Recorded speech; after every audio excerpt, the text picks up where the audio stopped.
Special thank you to my YouTube members and patrons for supporting the channel and supporting my content. How's it going, everybody, and welcome back.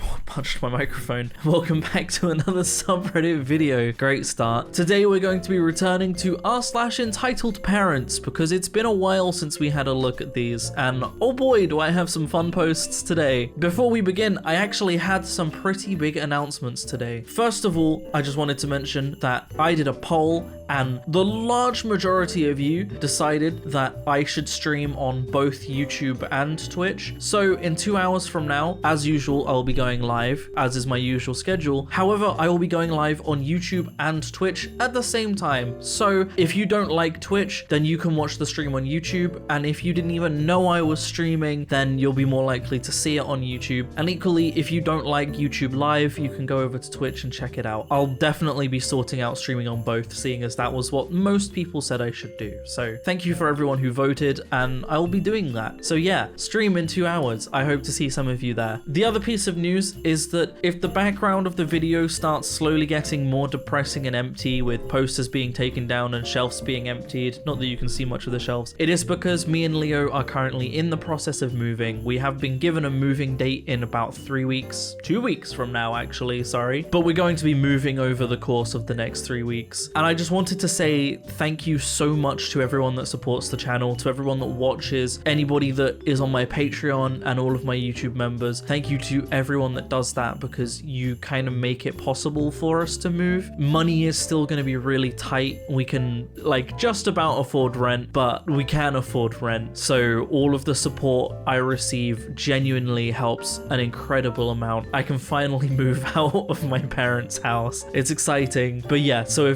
if things look a bit chaotic or depressing in the background, that'll be why. It's because we're in the process of moving, and then we'll have a nice fresh house. I say house, apartment that we'll be living in, so it'll be a new video background. Anyway, that's enough rambling. Stream in 2 hours. Yeah, let's get into the video, shall we?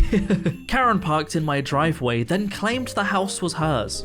So I'm a 14-year-old male, and my family recently moved into a house in a new estate. The estate had a park that was massive. My house is on the main road of the estate, and its garage is on the other side on another road, and we are close to the park. About 2 months ago, they hosted an opening ceremony for the park. A lot of people came. People from the surrounding areas came as well. Me and my brother and my parents left our house and walked down to the park. Due to all the traffic, there were people to manage it. Once we get there, we see a car parked in our driveway. My dad is a calm dude usually, but he doesn't like stuff like this. Me and my brother, 18-year-old, go up to one of the workers and tell him that the car in there wasn't ours and we don't want it there. The worker tells us he saw the people park there and kind of remembers what they look like. We tell him it would be good if we get the car moved. He says he will try and find her. About 20 minutes later, we see him walking up to the car with a lady and her son who look to be about 9. She walks up there and we see her starting to get angry. Naturally, we walk up to see what's happening. This is the conversation that happened. Not 100% accurate, it's been a while.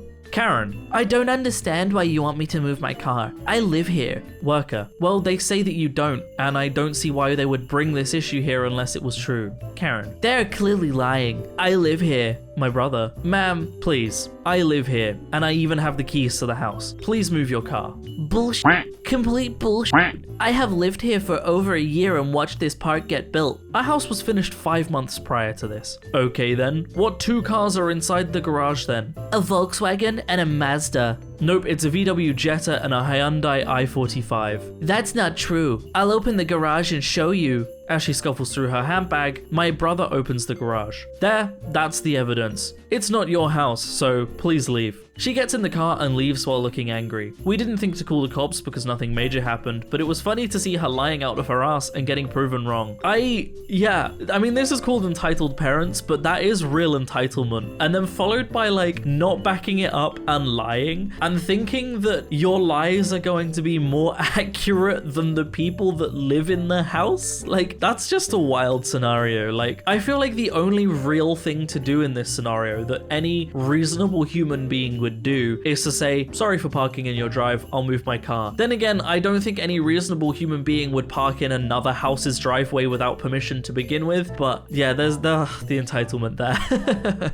Entitled Dad Shocked at Breastfeeding. I was with my little baby with a checkup visit at Children's Polyclinic. There is a nursing room with 2 comfy chairs. It's a long narrow room arranged like this. Door, changing table, screen, chair 1, another screen, chair 2, window. I come in. The chair closer to the door is empty. Another one is occupied. I sit down and start nursing. Mum from the chair 2 soon leaves. In comes another woman with a baby and her husband. He enters first, passes the first screen, sees me mid-process. I'm not giving a fuck. He turns around without a word, not even checking the second chair, and walks his wife out the door. As he closes it, I hear him saying loudly, "Did you see that? She didn't even put away her boob." I get it. Supportive husband follows his wife and kid to the doctors and stuff, but did he really enter a nursing room and expect women in here to hide their breasts to not disturb him? What did he think he was going to see in a nursing room? I could understand if you were walking into a regular waiting room, you might be a little bit surprised by it. But if you're walking into a nursing room,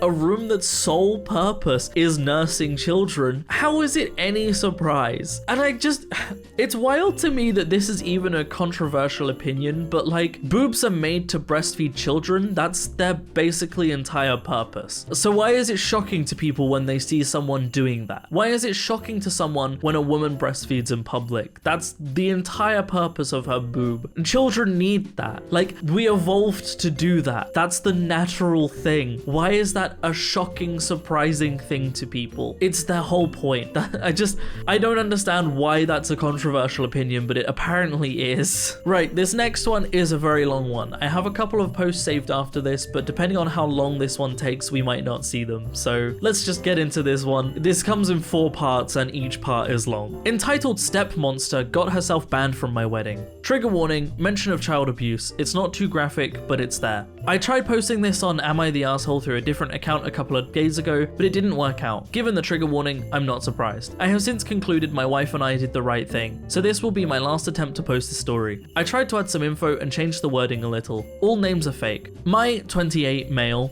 stepmother, 49 female, is a wannabe party planner. She has taken it upon herself to plan and host every party and holiday my dad's family has thrown since she married him. I never loved those occasions growing up. She's controlling and gets upset if people complain about anything, but humored her for my dad's sake. According to him, this helps her feel included. I'm getting married to my fiancée Jane, 26 female, in July. We got engaged in early 2021, but Jane ended up getting pregnant a couple months after that, and we decided to postpone the wedding to focus on our son for a while. So we've had a long engagement. My stepmother has tried to hijack our wedding plans from day one, complaining, contacting our planner, showing up unannounced to Jane's dress appointments, etc. We have repeatedly asked her to stop. Dad wants us to humor her, but she's clearly resentful of the fact that she's not hosting the wedding or being labeled mother of the groom in invitations. Besides our baby boy, we also have Luke 4, Jane's paternal half-brother. She got custody of him a few months into our relationship after his parents died. I ended up moving in with them during the pandemic and have been in Luke's life since he was a baby. He doesn't call me dad and refers to us as his sister and his OP,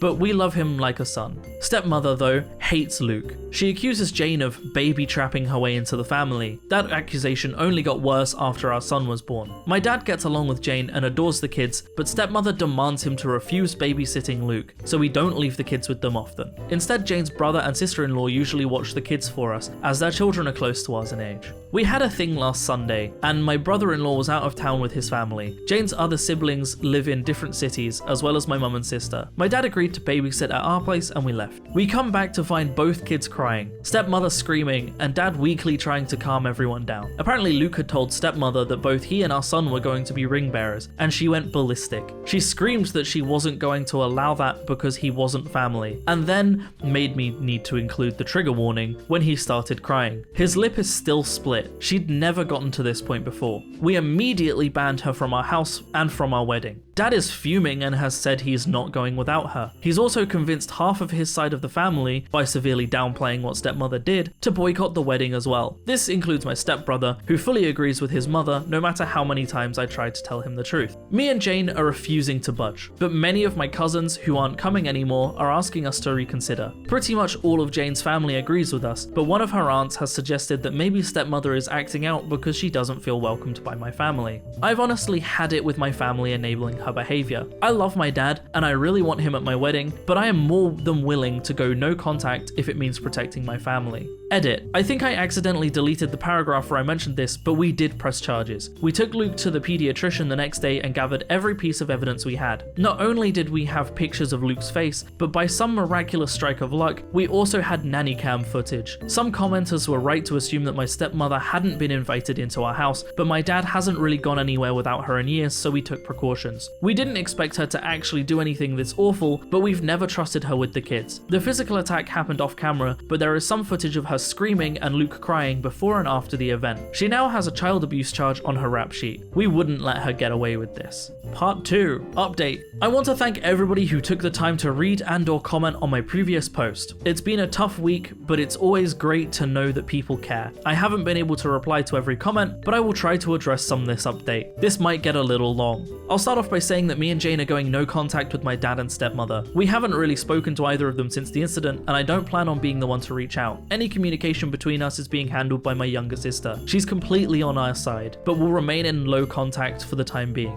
I've decided to adopt Jane's way of dealing with the people she cares about. Forgive what's apologized for, but never forget. Basically, if our dad or stepmother ever truly understands what they did wrong and sincerely apologize, we're willing to forgive them, even if begrudgingly so. But we will never ignore or let them forget what they did to our family. And for the time being, neither of them will be allowed near Luke or our baby and any other kids we may have in the future, even if we do forgive them. As for the rest of my family, I read a lot of comments suggesting that I post pictures of Luke's face as well as the nanny cam footage. I'm not very active on social media, but even if I was, I'm not comfortable exposing my injured preschooler like that, especially given that nothing on the internet ever truly goes away. I also decided not to share the pictures with my family unless truly necessary. I should probably mention that while my family adores my dad, most of them aren't very fond of stepmother. She had 2 failed marriages prior to meeting my father, the first of which resulted in my stepbrother, and he cheated on his then girlfriend to be with her. My family loved that girlfriend and disliked stepmother straight away. Not only has she been controlling and manipulative since the beginning, she's also tried to force her way into the family matriarch role by any means possible. Taking over planning duties for every family event was her favorite way to do it because of all the attention and compliments that came with it. The main reason why I hated these parties growing up was because she'd always find a way to make everything about her, including Christmas and mine and my sister's birthdays. The rest of the family felt neutral about it, but they never liked her. With Luke, it was different. Most of my relatives didn't meet him until COVID restrictions got looser, and by then he was 2 years old. He's a bright and genuinely lovable kid, and there weren't really any other small children in the family, so everyone immediately started cooing over him. The way I see it, stepmother got upset that Jane and Luke were accepted by the family so easily compared to her experience, and that's why she resents them both, but I can't confirm that. She was also mad that, aside from not being the planner, she would have absolutely no involvement in the wedding party. She tried to pressure us into letting her officiate. One of Jane's best friends was offered that role a year ago, making stepbrother my best man. He wasn't interested and I'd already gotten my best friend. Or asking her sister's daughter to be our flower girl. We'd promised Jane's 3-year-old niece, also her sister's daughter is 15 and doesn't know us. She also tried to convince us to let my dad walk Jane down the aisle, since her father's gone, but her eldest brother, the brother-in-law I mentioned in the first post, had already been enlisted. Stepmother was disappointed that my family wasn't as involved in the wedding as Jane's, and kept making comments about how that would never happen if we put her in charge. All of that being said, there is nothing that it can excuse being that awful to a child, especially if it really is the petty jealousy that I suspect. Because I haven't spoken with my father, and my sister has been keeping me updated on what he's been up to, as I found out through her, the story my dad and stepmother told the rest of the family completely erases Luke's injury and the abuse charges. It insinuates that me and Jane banned them because we got annoyed with stepmother and decided to take it out on my dad as well. Because most people already disliked stepmother, explaining what actually happened that night wasn't hard, and most of the relatives that I actually wanted at the wedding have apologized and are berating my dad as well. The people that didn't believe us, as well as those saying we overreacted, have been told they are not welcome in our home anymore. Those are mostly people from my dad's generation, so I can't say I'm surprised. But the realization that they are so biased they're willing to protect a woman they hate after she hurt a child, just to make my dad happy, has reassured me that I don't need any of them in my life. Stepbrother is still in denial. He refuses to believe his mother could hurt a child, even with all the evidence we have. I have to admit, I understand. I love my mum too, but that doesn't mean I'd excuse his obliviousness. So he's banned too. It sucks because we were close growing up, but I don't regret it. Besides, Jane has 3 other siblings besides Luke, the older brother-in-law, a twin brother, and a younger sister, and I'm closer to them than I ever was to him. Speaking of Jane's family, they're all furious over what happened and have been extremely supportive of us. Jane's maternal family basically adopted Luke after she got custody of him and have called frequently to make sure he's okay. We did manage to save some money with everyone being uninvited and have decided to use it to help Jane's cousin. She lives in a different country and was previously unable to come to the wedding, so we're paying for her plane ticket. Luke has gotten much better and is almost completely back to being the sunny child he's always been. The split lip was shallow, it's healing slowly, but didn't require any stitches. We sat him down a few days ago and explained that my dad and stepmonster wouldn't be around anymore. He really likes my dad but understands that he and stepmother are attached at the hip. He's clearly scared of her, but we're doing our best to make him feel safe. Me and Jane have reassured him that he is family, we love him, and no one will ever change that. I'm not too worried about dad or stepmother trying to show up to our wedding, but we've alerted to the venue and given them pictures just in case they try anything. Better safe than sorry. Some people have brought attention to the fact that stepmother is a hypocrite for saying Luke isn't family. I agree, for obvious reasons. Her main excuse for pretty much everything she does is that she doesn't feel like my family welcomes her. Dad has been guilting me to take part in everything she plans by reminding us of that for as long as I can remember. The way he continued to make excuses for her without realizing that this is basically a case of pot calling the kettle black, except Luke actually is family, is what made me accept that. While I will always love my dad, it's not healthy or safe for me and my family to be around him anymore. It hurts to know my son won't have his only remaining biological grandfather in his life, but he has 2 amazing step-granddads to make up for it. For now, I'm sad, but satisfied with how things have turned out. I don't like to complain about my life. It's a mess, but a beautiful one. I love my fiance, I love my kids, and I'm lucky enough to love my job. We're happy, I'm not letting anyone ruin that. Update 2. I'll start off by probably disappointing a lot of people. We're coming to terms with the fact that it's unlikely stepmother will get anything more than a slap on the wrist. Me and Jane are discussing our next move with our lawyer, but we're still not sure how we're going to move forwards. It's too early to tell anyway, so we're trying not to get ahead of ourselves any more than we already have. However, I'm relieved to announce that we're getting started on the process for a restraining order against stepmother. We're using the same evidence we gathered the week following the incidents, including the nanny cam footage and pictures of Luke, and we'll focus on that for the time being. I still haven't spoken to my father. My sister is still in low contact but is seriously considering cutting off ties with him. Because my sister is the only one on my side that still talks to him, my father keeps trying to ask her about me and whether I've calmed down yet. According to her, he's annoyed that half of his family refuses to talk to him, but still does not seem to accept why. I told my sister that she doesn't need to keep playing messenger pigeon between me and our father. I never asked her to do it, and it's clearly taking a toll on her, but she insists she'll stop when it feels right. By the way, there is absolutely no doubt whether my stepmother attacked Luke. Not only did Luke say it the moment we got home, but that was also confirmed by my father in a failed attempt to defend her behavior. He never tried to hide it from us. That, and the fact that he gave Luke an ice bag, is literally the only positive thing I can say about his actions. And my stepmother was too busy screaming about how much of a whining brat Luke was being to deny it. To those who guessed, stepmother is younger than my dad. You get an invisible cookie. She's also 5 years younger than his previous girlfriend. They got together when I was around 15. Also, stepbrother is only a month older than me. She turns 50 later this year, had him at 21, married his father a year later. Both our kids are doing mostly okay. Luke's back to running around the house in his Superman costume whenever he doesn't have anything better to do. He did have a few nightmares this past week and has asked to sleep on our bed twice. We don't mention my father around him and he's still seeing his counselor. Our 14-month-old son has learned 2 new words, hi and bye, and Luke is trying to teach him to say his name. Jane's sister, who moved away for college, is coming over for a couple of days to celebrate her 21st later this month. Luke's excited to see her and Jane's excited to get drunk with her. Can't say I blame her. We're hoping her presence will cheer us all up. I'm not doing so good, and neither is Jane. She's usually the kind of person who tries to keep her negative emotions to herself, but she cried herself to sleep almost every night the week it happened. It breaks my heart to see her like that, and I can't help but feel like this is my fault. There's a part of me trying to tell me I had no way of knowing stepmother would do anything like that, but that doesn't really change anything. I allowed my father near my kids unsupervised, even though I knew she'd probably tag along. This is the guiltiest I've ever felt, and I don't think I'll ever forgive myself. Jane has been improving lately, and is trying to convince me to see a therapist. I've never really done that before, apart from a psychiatrist when I was younger, but now feels like a good time to give it a try. I was surprised by a few messages this week from people telling me to forgive my father and stepmother, as well as re-invite them to the wedding. That's not happening. In fact, I'm not willing to ever forgive stepmother. My dad has now degraded to a huge maybe, but I will never understand or forget what she did. Also, though the wedding is the last thing on our minds right now, we're not postponing it. We considered rescheduling, but the date we'd settled on is pretty much the only one that works for our guests. We have passwords with all our vendors and gave them clear instructions to not talk to anyone but us. Jane's family is bigger and closer to each other, which is why they're more involved in the wedding than mine. But I do have family participating. My sister is one of the bridesmaids, 2 of my cousins are groomsmen, and my mum is walking down the aisle with the wedding party. Going through all of this with Jane has made me understand even more just how much I love this woman.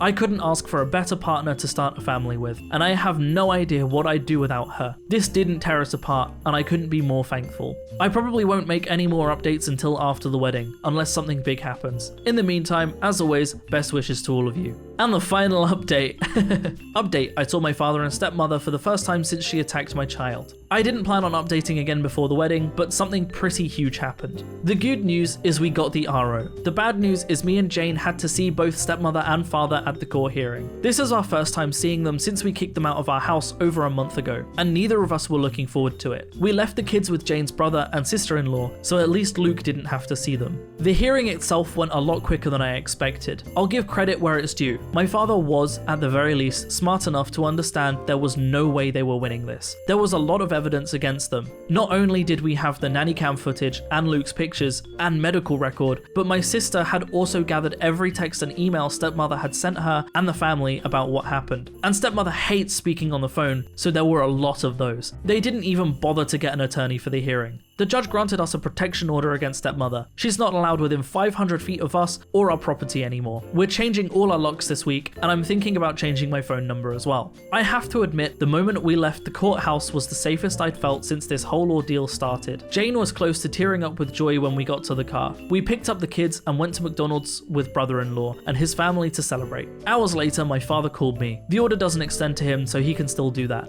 Jane and the kids were in bed, so I answered. I didn't expect him to change his mind and apologize all of a sudden, but decided to give him one last chance. He tried to start some awkward small talk, but I told him to get to the point. He asked me if the order was truly necessary. I stated very clearly that stepmother was never coming near Jane or my children again, and that I was glad I had an RO to formalize that. Every excuse he had for stepmother was pretty easy to shut down. But she only hit him once. Yup, that's enough for me. The kids need their grandma. She's not their grandma, Mum is. She's my wife. You need to respect her. She attacked Luke. She disrespected my family in my own house. I don't owe her anything, least of all my respect. He then went on a rant about family, how much of a godsend stepmother was, and everything she'd done for me and my sister since she came into our lives. I replied by listing every time I could remember about her lying, overstepping a boundary, or acting unhinged around me, my family, or my sister. I brought up both my adult life and my youth. Examples included her attempts to hijack most of our milestones, recently our wedding plans, our son's birth, Jane's baby showers, and my sister's college graduation, her obsession with the idea of a perfect family, and her disgusting attitude towards Luke. I also made sure to mention her habits of going through mine and my sister's stuff when we were younger. It's trivial compared to everything else, but this behavior went on until my sister moved out of their house, only 3 months ago. We're pretty sure she found out about Jane's wedding dress appointments by reading my sister's planner while she wasn't home, for instance. Some of the memories I mentioned are long and hard to explain, but they did cement the fact that stepmother means nothing to me. He tried to go with the whole "she doesn't feel included" excuse again, but I shut him up. I said he'd had the opportunity to protect his grandchildren, but had chosen his monster of a wife instead, and that's enough for me to want nothing to do with him. I hung up without saying goodbye. My sister told me he called her afterwards, and she told him she was going no contact with him as well. I think we're both starting to accept that our father won't change. It sucks, but he's made his priorities clear, and his children and grandchildren aren't among them. For now, that's it. Now that they're fresh in my mind, I'm thinking about sharing some of the stories I reminded my father of, but that's gonna take a while. Until then, as always, best wishes to all of you. Okay, that was a long one, and my throat is dying, but man, I can't imagine the stress and anger of someone assaulting your child and then having someone defend them for it. Like, the stepmother is evil. She just not only assaulted a child, but it wasn't even her own child, right? She assaulted someone else's child because they were acting up. But on top of that, the biological grandfather of that child defended the woman who is not related to that child. Sorry, mixing things up. He was the biological grandfather of the 14-month-old child, wasn't he? Not the kid that was assaulted. Scratch that part. But either way, he just defended an adult for actually hitting a child, a 5-year-old child, okay? And after all of this, after everything that happened in all of these posts, he never once actually tried to apologize for that or come to terms with the fact that his wife assaulted a child. He didn't defend his grandchildren. He didn't defend his son. Instead, he defended his abusive wife. The entitlement that both of them have. And also, this is the bit that really annoyed me throughout all of this, is the wife continually saying that she just doesn't feel like she's welcomed into the family, and that's why she acts out. Acting out is not going to help that. You're not going to be accepted into the family if you scream at a 5-year-old child, if you hit a 5-year-old child, if you obsess over all family plannings, if you intrude into all of your family's business, and if you stalk them, if you invade their privacy. None of that is going to get you accepted into the family. It's going to do the opposite. Being surprised that the family doesn't want you to be involved after all of that and you assaulting a child? The entitlement there is actually some of the most entitled I've ever seen in Entitled Parents, and it's baffling. After everything that happened, everything they went through. Wow. And that's where I'm going to end the video, everybody. I hope you have enjoyed. I did have a couple of extra posts prepared, but like, this recording has gone on longer than a lot of the recordings I've done in the past, and my voice is dying, so I'm going to end it there. If you want to support me in making more content like this, then I have a Patreon in the description down below, or equally you can click that join button on the channel to support me. It helps a lot more than you might realize, but by no means should you feel like you have to. I'm going to keep making content regardless. Stream in 2 hours. I'll actually be streaming on YouTube or on Twitch. In fact, it'll be less than 2 hours now if you've got this far into the video. Yeah, so go check out the stream. I hope to see a lot of you there. Special thank you to all of the people that do support me over at Patreon or YouTube members or even Twitch subscribers. Everyone that supports me, genuinely, it helps so much. Like, you don't realize. As I mentioned, me and Leo are moving out, and the apartment we're moving into isn't huge, but like, I work a part-time job and also YouTube, and Leo is a uni student, so of course it's not huge, but like, genuinely, the support we receive on YouTube makes it possible. We would not be able to afford to move out if not for the support that you guys give. So genuinely, thank you so much to everyone that does. Other than that, thank you so much for watching, everybody. I hope you have enjoyed. Bit of a longer video today. I'll see you in the next video. Peace out.